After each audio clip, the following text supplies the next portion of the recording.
Shanghai tayo, and then meron tayong lumpiang gulay. And then, ito yung ating kaping nilaga natin sa dahon ng guyabano, dahon ng avocado, and then dahon ng bayabas.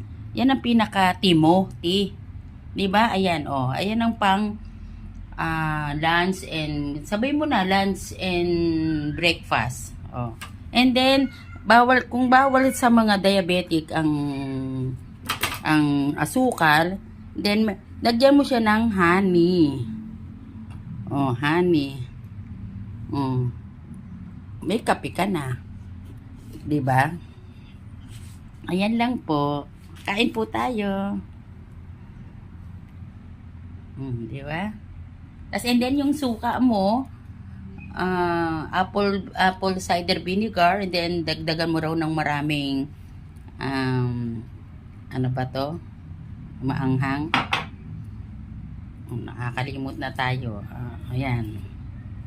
Paminta, durog or any.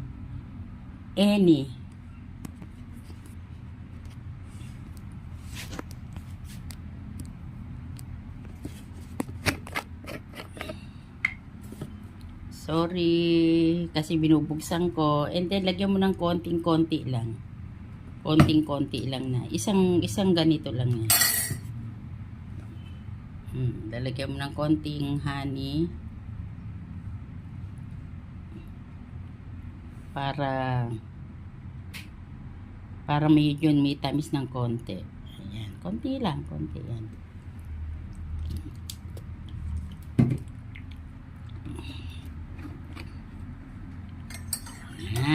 Mamaya, ayan na, okay ka na yan.